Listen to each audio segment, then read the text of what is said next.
2025 has been a strange year for movies. Nothing was very good, but nothing was particularly terrible either. Most movies hovered in the 3 to 7 out of 10 range. For the first time in a while, there were movies I was excited to see, but all of those disappointed me. And there were some interesting additions that I wasn't expecting, but none of them set the world on fire. I am currently recording audio for a 5-part video series about one of them, which I will finish in post, I promise. Let's get to it. Comedy seems to have returned to theaters as an option, but they need a bit more time to remember what funny is. Fackham Hall was probably the funniest overall comedy, though the snowman scene in Naked Gun was probably the funniest single thing I saw this year. If I'm being honest though, most of this year's laughs came from the unintentionally humorous movies. G20 and Dangerous Animals, in particular, were so ridiculous that I laughed almost all the way through them. It was a good thing I was the only one in the theater. I mean, who wouldn't laugh at a movie using the worst version of Kyle Reese and a generic Jennifer Lawrence clone? I think describing Jennifer Lawrence as generic is redundant, but whatever. To answer that age-old dating question, would you rather be alone on the ocean with a man or a shark? That was never not going to be a madcap, wacky incarnation of nonsensical BS. For some reason, I was still laughing about it a week later, then I totally forgot it existed until right now. Most people would say that this was a great year for horror movies, and the box office agrees. Storytelling and actual scares were very lacking though, in my opinion. The best horror movie of the year was Good Boy, hands down. It was a neat concept and it wasn't cheap or gimmicky, unless you consider a movie centered on a dog itself to be a gimmick, which I guess it could be. The producers put intense amounts of thought, effort, and most of all time into making every scene exactly what they wanted. It's probably not a 10 out of 10, but nothing was this year, and I liked it more than the others I saw. I look forward to seeing more from these filmmakers, though I hope it's not a sequel. This should remain a standalone project. Also in the good category was Sinners, though I don't want that praise to be taken the wrong way. Sinners was a good movie, but it was a horrible vampire movie, and a horrible horror movie. Sinners was a music movie, like Yesterday or A Star is Born. The vampires were less than significant, and there was no attempt outside of the trailer to make this movie seem even remotely suspenseful. The opposite can be said for Bring Her Back, which I'd also put in the good category. It was trying to be scary, but the story and characters fell flat. Maybe I had higher hopes than normal for it, after really liking Talk to Me, but it ended up on the just okay range of good movie. Mediocre horror, 4 to 5 out of 10, included movies like The Long Walk and Rosario. I think The Conjuring Last Rites can probably go there too. I'm not a fan of those movies, but they're okay. Nothing offensively bad. Five Nights at Freddy's 2 is probably at this level too, maybe slightly higher. It did everything it was trying to do well. The story just isn't one of those things though, and I've come to accept that. Toward the bottom of the list are the incoherent films, like Final Destination Bloodlines, which broke all of its own rules, Until Dawn, which had a decent premise with no ideas, creativity, or even thought put into it. That thing needed a complete rewrite. 28 Years Later, which would have been better off if they had released that fantastic trailer in order to announce its cancellation. The Monkey, which... do I really have to talk about that terrible, terrible movie? I Know What You Did Last Summer, which... I'll get to it in a bit. And the critical darling horror film, Weapons, which I would love to see a 2-hour explanation of why any of that film was good, much less the Benny Hill ending. Please point me to a positive scene-by-scene breakdown in the comments if one exists, or argue in its favor yourself. But one insurmountable barrier you'll have to face is the fact that they started the movie saying, quote, "The children were never seen again," and ended the movie with the line, "Some of them are talking again." The premise of the movie was completely forgotten and totally undermined to give the audience of a horror movie a happy comedy ending. However, as much as I hate that movie, and I do actually hate it, Weapons wasn't the worst thing in the category. I think I Know What You Did Last Summer might be the worst movie I saw this year. It makes me want to die. The theme this time around is that it's bad to heal from emotional trauma, unless it starts to slightly inconvenience the women that caused it. There's an actual line of dialogue about how the whole situation could have been avoided if men went to therapy, even though the main killer is a woman whose life they ruined multiple times, culminating in them killing her fiancé and covering it up. This movie, more than any other in recent memory, had me rooting for the villain to win. And the other killer, whose stated goal is to force the town to reckon with the original murders, murders the one character that was trying to bring it back to light. It's so stupid. As for blockbusters, I finally relented and went to some superhero movies this year. The last one I'd seen was Multiverse of Madness, and it turned my already hot and cold relationship with the genre utterly freezing. Maybe I'll dedicate some time to making video reviews of the MCU one day, to force myself to watch them all. At this point, though, I don't know if it's worth my time and energy. As for 2025, I saw both Fantastic Four, because I used to like the cartoon back in the 90s, and Superman, because of all the hype. Fantastic Four had one great thing about it, the popcorn bucket.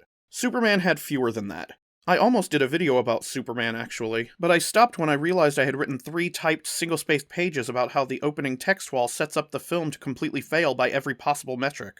And it only got worse from there. I was about 26 pages into discussing the actual film before I saw the next July movie on my list, I Know What You Did Last Summer, and I started wondering if I was being too hard on Superman. P.S. I wasn't. One of the more egregious details about that movie is that they put Superman's Fortress of Solitude, where the robots use sunlight to heal him, in Antarctica for a story set in May, but didn't realize that the sun doesn't shine at all in Antarctica from March to September. James Gunn doesn't even understand how the Earth works. And he changed the location intentionally, because canonically it's located in the Arctic, so he's just that stupid. On a side note, 2025 was also an interesting year for movies in the meta sense for me. Not seeing anything in the realm of great for the whole year, I started to wonder whether the current crop of creators and films are really as bad as I think they are. Am I being too hard on them? Are these movies better than I think they are? Well, that question was put to bed in September, when the lack of enough new films being released caused Regal Cinemas to re-release some actually good movies into the theaters. I got to see Casablanca and Citizen Kane for the first time in several years, Vertigo and Taxi Driver for the first time ever, and even some older movies that many critics seem to regard as slop, like Teenage Mutant Ninja Turtles. Well, first of all, Teenage Mutant Ninja Turtles isn't slop, and compared to James Gunn's Superman, it's up there with The Godfather. I think it was midway through Sunset Boulevard when I realized that I'm not being hard enough on modern movies. They're largely trash, told by people who wouldn't know a story if it bit them. I have a new story for the children. They liked Hunger Cramps more than your last one. Sunset Boulevard was excellent, by the way. I wasn't sure I wanted to see it when I bought the ticket, but I'm very glad I did. Also, I hope Regal keeps this up. I got to see my favorite horror movie, Event Horizon, in October, my favorite war movie, 1917, in November, and my favorite Christmas movie, Tokyo Godfathers, as well. Hollywood is competing with its past self and losing. Badly. If they don't step up their game soon, it'll all be over for them. Back to blockbusters, Jurassic World Rebirth was better than its immediate predecessors, but it's still not a good movie. In fact, it was a bad movie and a mediocre movie shoehorned together. As I wrote in yet another abandoned video script about it, if the film were just the Scarlett Johansson parts, it might have been okay. The same is true of Mickey 17. If they had cut out Mark Ruffalo's character entirely, that movie would have drastically improved. Make the whole thing about Toni Collette risking everyone's lives for new cuisine. It's way more interesting. I enjoyed Mission Impossible, but it's the worst one since the second one, which makes it the second worst one. F1 was pretty decent, but I found it too long, and that's coming from someone who watched the 6-hour cut of Godfathers 1 and 2, as well as all 3 of the Lord of the Rings extended editions this year. I'm looking forward to seeing them again in theaters in January. You really have to be a racing fan to not start squirming in your seat in the middle. It did prove that Brad Pitt deserves to be on the dwindling list of movie stars, though, so there's that. Running Man was on the meh side of bad, while Predator Badlands was simply awful. Really, who asked for teenage angst in a Predator movie? I'd prefer not to waste any more time thinking about how Disney has ruined yet another franchise, although I suppose The Predator wasn't Disney, so whatever.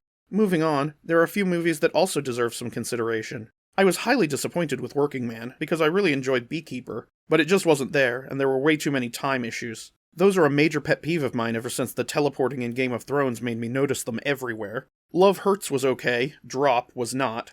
As for the best movies of the year, I think I enjoyed Novocaine and Locked more than I expected to, which means quite a lot, since I rewatched each of them a couple of times this year. The Amateur rose above those by a hair, still somewhere in the 6 out of 10 range. But I think the best movie I saw this year, which should tell you how bland this year was for movies, was Black Bag. I'll admit I have an affinity for spy movies, and this one was decently written, even though the writer also did Dial of Destiny and Jurassic World Rebirth. The film succeeded in showing a thoughtful way a married couple might navigate the trust issues that arise from working in espionage separately, and where their loyalties would lie if push came to shove. I saw it way back in March, and nothing seemed to toss it off its perch.